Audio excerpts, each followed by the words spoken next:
Welcome back guys to the reviews. Now I've recently been asked to build a budget gaming PC for a friend's son's birthday, and basically I thought I'd take you guys along for the ride.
Right, so there's the budget 1080p gaming PC.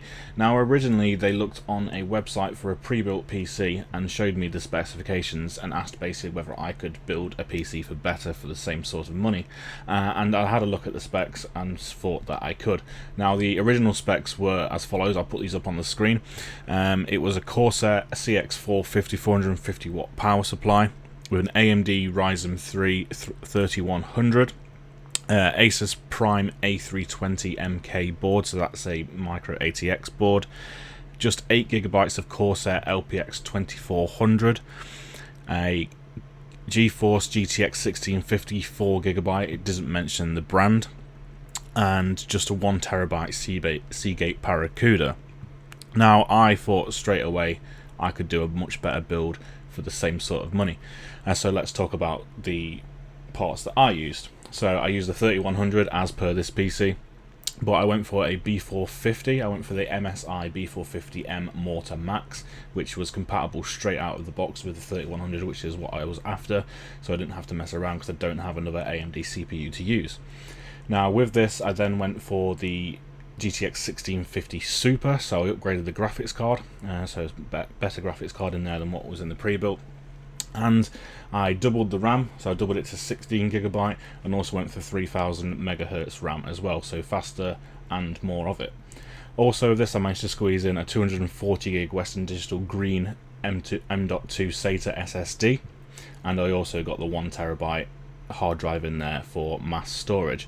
So all in all, I managed to build a much better PC, and the price that I managed to get it for this was all from Amazon, was £540, so £30 over the asking price of this pre-built, and a much better system. So as you can see, it is better to build your own PC, and I think I've done a really good job here.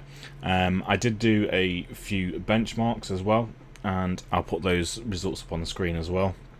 Now I only did 2 benchmarks because it's not my PC, it's not for me to keep. I couldn't install lots and lots of games on it to benchmark, so I just did some synthetic benchmarks to give me a sort of idea of the kind of performance that this PC had for the budget price. So I did Heaven and Superposition from Unigine, and I did a test of the average frame rates, and also I looked at the temperature whilst I was there. So for Heaven, we got an average frame rate of 88.1, which is pretty decent, and the graphics card reached 60 degrees, which is again fine. And then for the Superposition, Unigine Superposition, we got an average of 66.5. These were on medium settings, 1080p, and we got 58 degrees temperature on the graphics card. So all in all, a fantastic build for 1080p. It will be able to do 40 and 40p, but not at the best frame rates, but this is aimed at a 1080p system. So all in all, I've done a much better job than what the pre-built would have done in terms of the specification, and it's only a tiny little bit more money. Now let's talk about the case that I put it in. I originally wanted to use an Oracle case, but I had problems with Amazon getting it to me. I wanted to use the Bolt case by Oracle. Like I say, unfortunately I couldn't get it, so I ended up using the Techwear Forge M, and this is a new case that I've seen recently. I've seen a bit of Techwear floating about on different websites. I thought I'd give it a try. It's a micro ATX chassis, and it comes with 4 fans included. They're not ARGB, but you can get the ARGB one for £15 more if you wanted to. And it's actually a really good case. The airflow is pretty good. It's a full mesh front panel. And it's got a PSU shroud as well. Talking of the PSU, I use the Oracle Integrator 500 watt. So it's not a modular PSU, but for this kind of budget, you're not going to be getting a modular for what you need, really. As most people know, PSUs are quite expensive at the moment. So I use the Oracle Integrator 500 watt. I did some looking around the internet, and it's actually got really good reviews, and for the price it was only like £35. It's actually got really good reviews, and it is 80 plus bronze as well, so it's decent efficiency. So all in all, that's a good build there, and I'm happy with how it turned out. And that's it, guys. I hope you enjoyed this. I hope this gives you an idea of what you can build for a small budget. If you want to put together a 1080p gaming system, this will do most games nicely. Probably mostly used for like Fortnite and Valorant and stuff like that, so and CSGO. So it will run these absolutely perfectly at 1080p, no problems whatsoever. I hope to do more of these videos in the future, more builds for people. If people ask me, then I'll film them and get them on the channel. So if you want to see more of that and more reviews of other stuff, then please don't forget to hit the subscribe button. Give this video a thumbs up if you liked it, give it a thumbs down if you didn't, let me know why in the comments, and I'll see you in the next one. Cheers, guys.